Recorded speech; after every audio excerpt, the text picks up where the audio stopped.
Hello， 大家好，非常欢迎小朋友们今天又来到了我们的和我一起玩玩具。在今天的视频当中呢，是想跟我们的小朋友一起来打开一个非常现在受我们小朋友欢迎的一个儿童仿真的假日烧烤架。在这个烧烤架里面呢，是有我们非常多的可以让我们小朋友呢去烧烤的一个玩具。总共呢，它是53厘米高，39厘米宽。然后这个烧烤架呢本身呢是一个带有电动的一个小玩具，它呢会有 LED 闪光灯的一个灯效，以及呢非常棒的一个音效。你把这电池放进去了之后呢，它就会跟你一起呢，然后模仿一个我们假日里面的一个烧烤的一个活动，非常的有趣。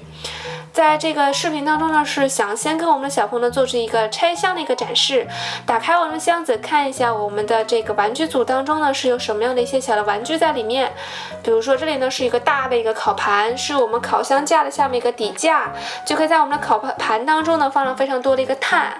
然后比如说这边呢就是我们这个烧烤架的一个烤炭，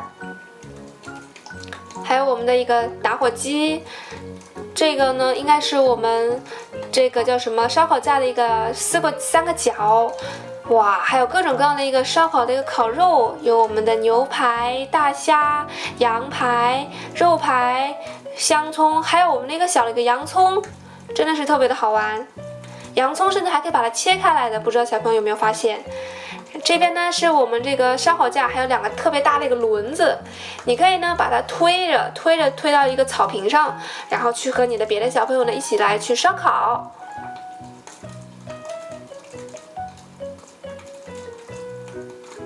然后这边是一个非常大的烧烤的一个，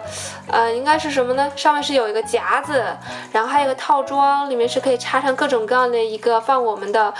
刀叉盘呀之类的一个这种叫什么，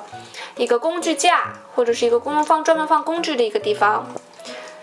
这里还有我们烧烤架的一个这个网，上面呢是有2个，看起来超级棒的，超级逼真。非常厚的一个说明书，非常的详细。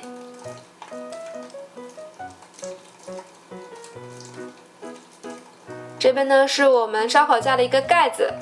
我们烧烤好了之后呢，就可以把这个盖子盖上，这样的话呢，就可以让我们的烧烤呢变成一个这种蒸烤。好啦，希望你能够喜欢。下一期呢会给我们的小朋友做一个我们这个烧烤架的一个组装的一个展示，希望你能够喜欢。不要忘了一个大拇指向上的赞，或者是一个订阅。视频的下方呢，非常欢迎你能够留下你宝贵的留言，你们的一个愿望。那么我们就下期再见喽，拜拜。